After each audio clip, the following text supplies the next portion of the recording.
Welcome to InfoHub Recap. We look back at the past week's main issues. In our headlines, President David Granger addresses Global Environment Summit in Socialist Republic of Vietnam. Monday was a national day of mourning for the victims of the Surinamese piracy attack. CDC monitoring and assessing flooding in the Rupununi. Local elections amendment bill passed. NGSA results announced. And the CCJ rules that Guyana's constitutional presidential term limit is fit and proper. These stories and much more in this week's InfoHub Recap.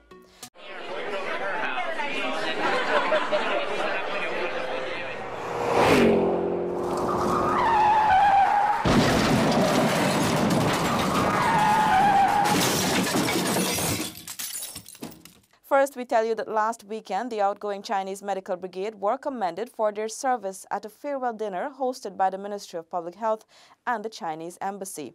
Here is Gabriela Patra. The Ministry of Public Health and the Chinese Embassy in Guyana hosted a dinner to bid farewell to the 13th batch of Medical Brigade and welcome the 14th batch of Chinese doctors to Guyana. Delivering remarks was Prime Minister Moses Nagamutu, who congratulated the medical team for successfully completing their one-year stint in Guyana. During this period, I have met with members of the team and appreciate their commitment not only to duty, but to reach out to our people in the rural communities. We recall fondly your visit with us to Berbice and elsewhere, where you handed gifts to children, and your presence at Christmas parties organized by my wife, Sita. The Prime Minister thanked a Chinese ambassador to Guyana, His Excellency Chui Jian-chun, for his leadership and his encouragement to the team to participate in these community events. It is time to say goodbye. We wish the team all the best as they reunite with their families in China. We wish them a great future in their career and that they one day return to Guyana, where they now have many friends. In her remarks, Minister of Public Health Ovaldo Lawrence said the government is appreciative of the medical team's expertise and knowledge shared and their efforts in assisting the ministry to improve the local health sector. The government of Guyana, through the Ministry of Public Health, recognizes the wide range of knowledge and expertise that the Chinese government has extended over the years to the people of Guyana through the annual missions of the Chinese medical teams.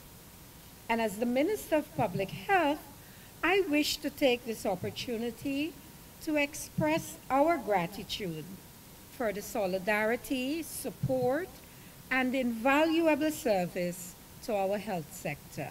Counselor and Deputy Chiefs of Missions Chinese Embassy in Guyana, Shen Exiali, highlighted that the doctors share their knowledge and expertise with their colleagues at the two hospitals in the areas of pathology, radiology, gynecology, among others. From June 2017 to date, this batch of 16 doctors has been dedicated themselves to the health guardians, to be the health guardians of people living in Guyana.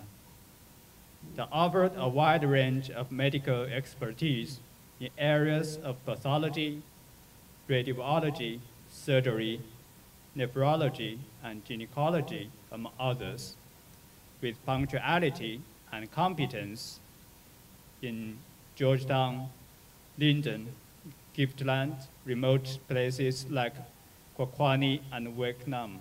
Also delivering remarks at the dinner, outgoing leader of the 13th batch of Chinese medical team, Dr. Lu Li. We have treated over 30,000 patients and have finished over 3,000 operations in Georgetown Public Hospital and Linden Hospital. During weekends and holidays, we spent less time resting and carried out 11 outreach in rural and remote areas. Incoming leader of 14th batch of Chinese medical team, Dr. Shen Jian, outlined that his team comprises 14 doctors, 10 of whom will be stationed at the Georgetown Public Hospital and 4 at the Linden Hospital Complex. Also in attendance at the dinner and reception were Ms. Rosita Nagamutu, Minister within the Ministry of Public Health, Dr. Karen Cummins, among others. Tokens of appreciation were exchanged between the Chinese Medical Brigade and government officials. Reporting from New Thriving with senior videographer Derek Bridge-Mohan, Gabriela Patram for InfoHub.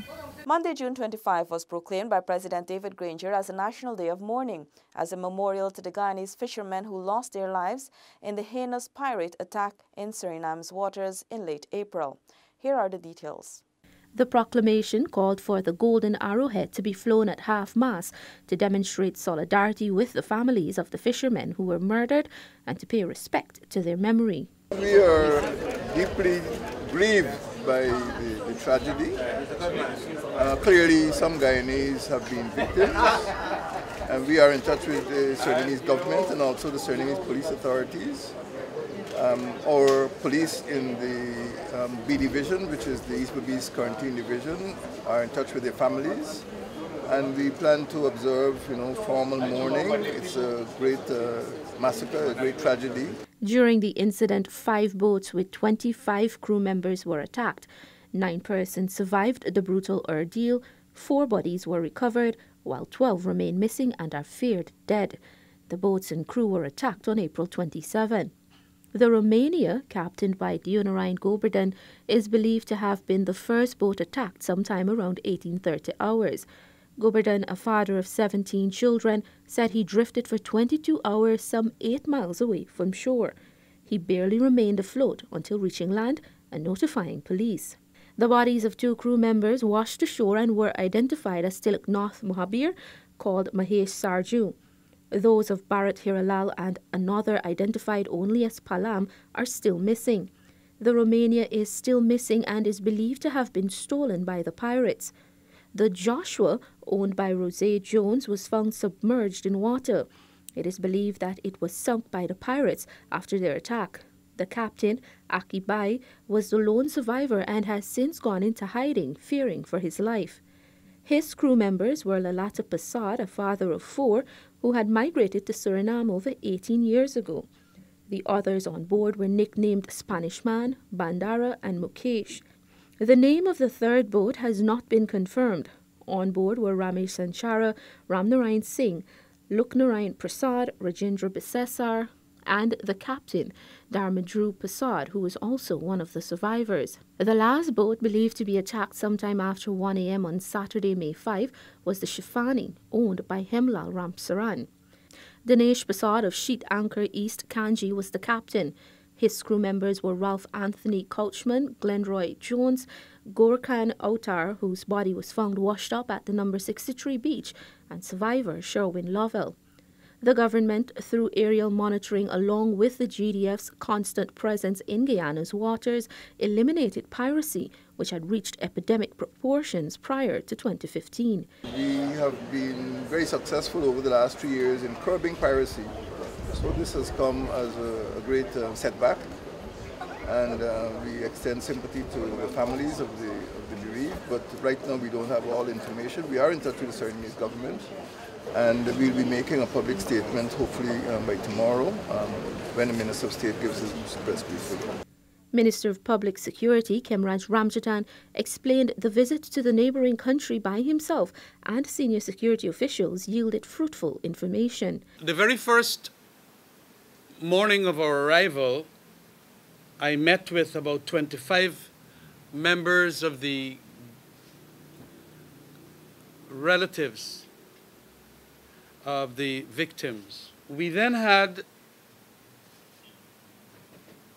a meeting on the Monday morning with Minister of Police and Justice,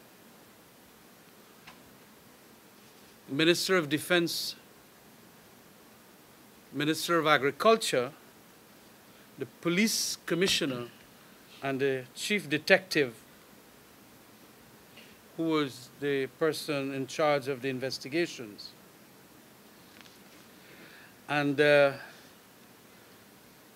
from that meeting, we got a more or less inside scoop as to what it is and how far it is that the investigations had gone. On Sunday, June 24, the day before the nation mourned, the victims' families and relatives gathered to say farewell with solemn Hindu rites for the dead.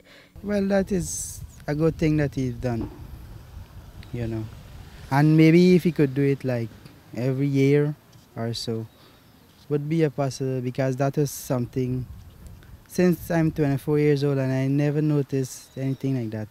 Sanchara's wife, Kewalpati Mangru, tearfully recalled her husband, who had been a fisherman for more than 30 years. He liked the fishing more. And me and he will live a Suriname, and he just work.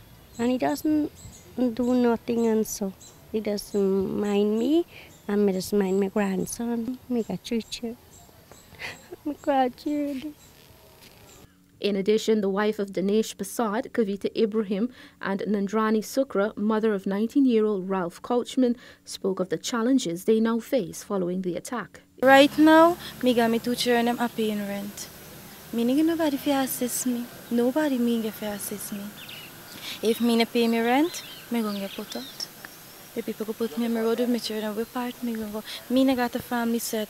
They're going to go and help me or assist me with my children. Right now, my neighbors assist me. I stressed out a lot.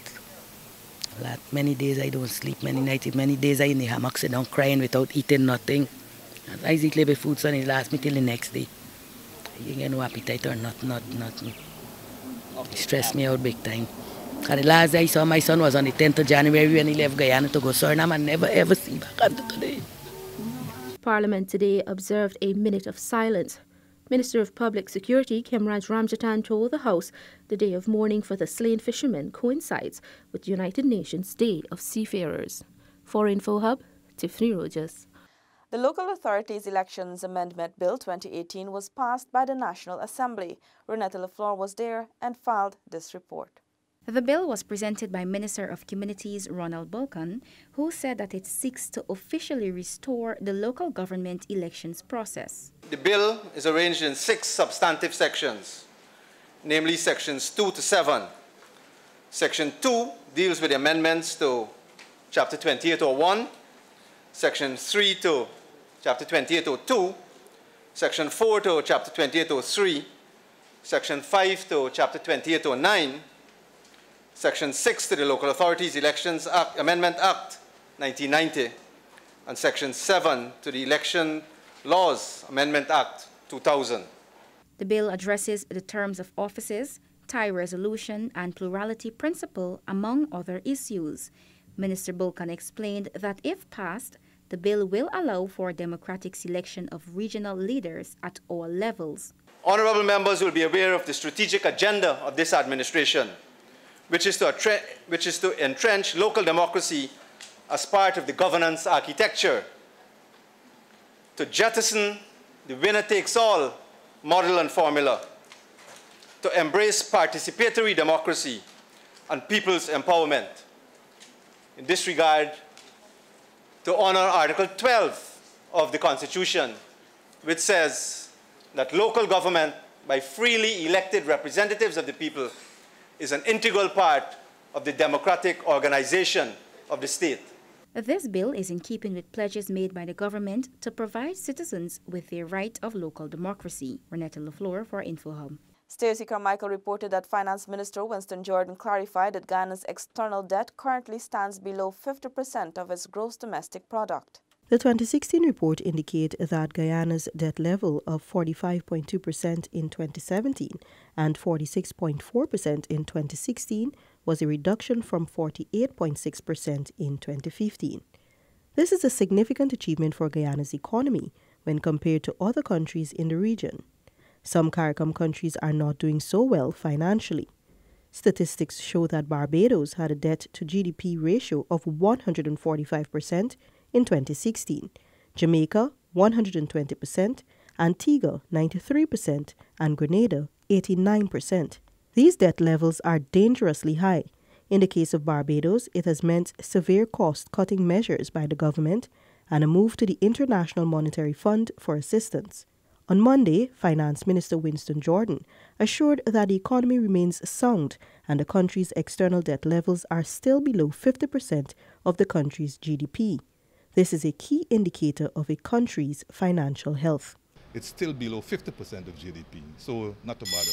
The international threshold for HIPIC type countries is 60% of GDP. So don't even bother with any propaganda that you're hearing. For Guyana, the current debt to GDP ratio is manageable, and Minister Jordan has also noted that debt should be viewed in relative terms and not absolute, noting that as the economy continues to grow, it can take on more debt. Guyana's GDP will rise this year by 3.6%, and with first oil, the IMF forecasts Guyana's GDP to increase by 38.5% in 2020, with a significant increase in official reserves and a gradual decline of the public debt to GDP ratio. For InfoHub, Stacey Carmichael. On Tuesday, out of Trinidad, the Caribbean Court of Justice ruled that presidential term limit in Guyana's constitution is fit and proper. The decision was announced by CCJ President Sir Dennis Byron. Here are the details. Minister Trotman praised God for what he said was an expected ruling. He added that the ruling vindicated the bipartisan efforts of the Constitution Reform Commission. Today we are vindicated, and today we know that the Parliament and its representatives, who of course represent the views of the people, all those are paramount, and we have managed to arrest, I believe, a sick attempt to thwart all of those gains and to wash away all of the labours of the last decade and a half. Minister Trotman compared the ruling to winning the election all over again. It gives us a new chance, another chance to do some introspection, to assess where we are and how can we as a people, and this is not just as a government, but this is how can we as government and opposition and civil society join hands together to give true meaning to our Constitution. The ruling also means Guyana can exile, as the watershed case has reaffirmed the rule of law. Minister Trotman, who was a party in the court matter, said. For InfoHub, Tiffany Rogers. The CCJ ruling on presidential term limit case is especially meaningful for those who served on the Constitutional Reform Commission in the 1990s, says Prime Minister Moses Nagamutu. In reacting to the CCJ ruling, Prime Minister Nagamutu said it validates the work undertaken by the Constitutional Reform Commission. It means that our Constitution is supreme. It means that if the Constitution says that there are only 2 terms for a person wanting to be president, then that is the law. The Prime Minister, who is currently performing the functions of President, noted he served on the Constitutional Reform Commission in 1996. The 1999 Constitutional Reform Commission conducted nationwide consultations to make the Constitution more relevant to citizens' needs and reduce racial and political tensions. President of the CCJ, Sir Dennis Byron, in his ruling, concluded these constitutional amendments reflected Guyana's evolving democracy. But it was clear from the history of the amendments that they did not emerge from the desire of any political party to manipulate the candidacy for the presidency according to its agenda. It represented the considered opinion of the 1999 Constitutional Reform Commission after extensive national consultation. Minister of State Joseph Harmon notes the country can now move forward in unity to address issues affecting it. The ruling itself, I believe, should bring to an end speculations. It basically says that the interpretation which the courts have given to provisions in our Constitution are important. It also reinforces the fact that citizens of this country can utilize the judicial process to get an outcome. The CCJ, in a majority decision, ruled that the amendments to Article 90 of the Constitution to restrict who can become president and how long they can serve was validly enacted. For InfoHub, Tiffany Rogers. Mobile pumps to be deployed in Georgetown in time for December rainy season. Paul McAdam tells us more. The National Drainage and Irrigation Authority's Chief Executive Officer, Frederick Flats, said the pumps are part of a larger package being funded under an Indian government line of credit. The whole package is $4 million US. That's for the pumps alone or pump station? That's for the pumps. And I should mention that the mobile pumps will be used in Georgetown to help relieve flooding in Georgetown. Flats explained that the pump's acquisition is awaiting the go-ahead from the National Procurement and Tender Administration Board, the NPTA, in keeping with procurement legislation. As soon as we have that approval, we'll go ahead and hire a supplier of the pumps. Since being elected, the government has implemented several major projects to clear and desilt drainage canals in and around Georgetown. In September 2017, the Mayor and City Council embarked on the cleaning and desilting of city drains, alleyways, and canals. Areas targeted included Agricola, Macdoom, Houston, Ramvelt, Border, Laceyton, La Rembentiere, and South Commingsburg, with more than $5 million allocated for the cleaning of avenues and verges in the later stages. Paul McAdam for InfoHub. The PAHO WHO team assessing the claims of mercury exposure at GGMC found no threatening levels of mercury at the complex. Here's more. The PAHO WHO team presented their oral report to the Ministers of Public Health and Natural Resources, Minister of Natural Resource Raphael Trotman, on their findings. The team did say, though they're not here to certify that necessarily, but they did say that they found that the levels and the GGMC compound and its environs were below any threatening levels, and so that, I believe, is testament to the fact that the job was well done. The international team of experts visited Guyana last week and, among other things, assessed the mercury cleanup efforts at the Guyana Georgian Mines Commission Brick Dam complex. Minister Trotman noted the recent mercury exposure situation at the GGMC complex is an opportunity to improve how the mining industry utilizes mercury. Every effort will be made, and that effort has started to ensure that they're protected and that we deal with mercury and its ill effects. The Guyana Gold Board ceased the burning of gold at the GGMC complex in April following health and safety concerns. The GGB is currently sourcing alternative resources to conduct its exercises. For InfoHub, Tiffany Rogers. On Thursday, President David Granger called for more emphasis to be placed on small states to realize environmental transformation at the 6th Global Environment Facility Assembly in Vietnam.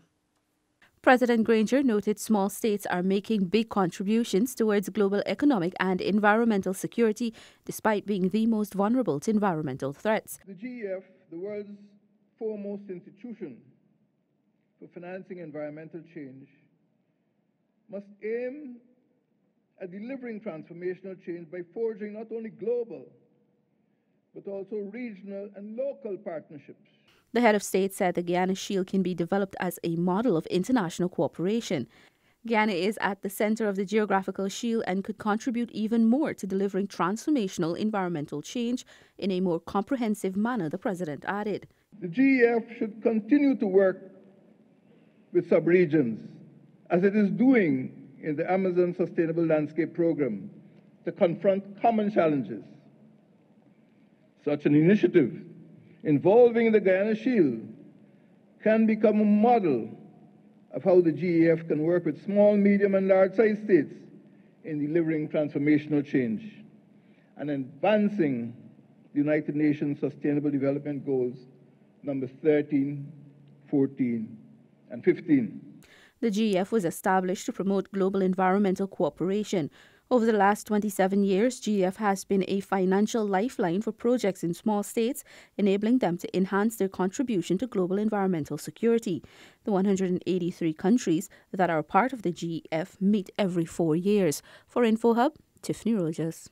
Several firsts were also achieved at the National Grade 6 assessment. Here are the details. For the first time in living memory, students sitting the National Grade 6 assessment have achieved 60% passes in any of the 4 subjects taken at the examinations. Minister of Education Nicolette Henry. We recognize that we have to invest in our people. And so that requires us recruiting additional supporting staff, developing and strengthening the existing programs to result in the kind of results that you see today. And it's not only specific to English. Last year, as you are aware, we did the intervention, which was intended to improve results. 14,145 candidates sat the examination back in April. Of these, 46% gained 50% or more in social studies, a 1% drop compared to last year. Passes at science remained the same, with 46% achieving 50% or more marks. There was a marked improvement of 60% in passes for English compared to 54% last year. Meanwhile, mathematics saw a 7% reduction in those gaining 50% or more. I want to underscore the point that improved performance is really an output indicator. It is the indication of a lot of hard work, a lot of systems that were put in place, a lot of procedures, a lot of initiatives that were implemented by the Ministry of Education. A historic 529 was scored by top student Nalia Rahman of Westfield Prep. Arthur Roberts of New Guyana School scored 525. The results were presented earlier today at the National Center for Education Research and Development. For InfoHub, Stacey Carmichael. On Friday, Prime Minister Moses Nagamutu described Region 9, Upper Essequibo Upper Takatu, as one of Ghana's most dynamic. He made this observation as the second annual Regional Tushaus Conference got underway at Latham. Seneca was there and filed this report. The second regional conference brought together Tushaus senior councillors and other village leaders representing the 57 indigenous villages in Region 9. Delivering the feature address was Prime Minister and Acting President Moses Nagamutu. He said that the groundwork is being set for Region 9 to become the most dynamic region in Guyana. $782 million had been allocated for this region, development region, in presidential grants, in capital works, and in other activities. It's a large sum of money. The presidential grants alone for various projects come up to about $250 million, $243.6 million in the 2018 budget. You have 57 villages benefited from $57.8 million for certain projects.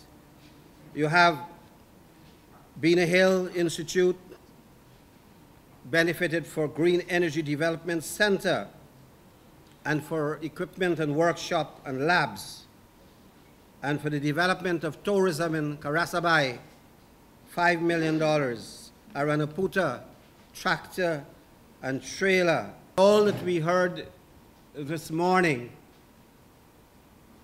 would indicate that the groundwork is being created for the takeoff of this region into the most dynamic region in Guyana. Minister of Indigenous Peoples Affairs, Sidney Alicok, told the newly elected leaders to be mindful of those who seek to stymie their development. We must guard against such exercise of personal ambitions, which seeks only to promote an individual while destroying the destiny of so many of us. We must guard against those who will attempt to inspire us to walk away from our accountability obligations. We must have a national Tushaus Council executive which to a man or woman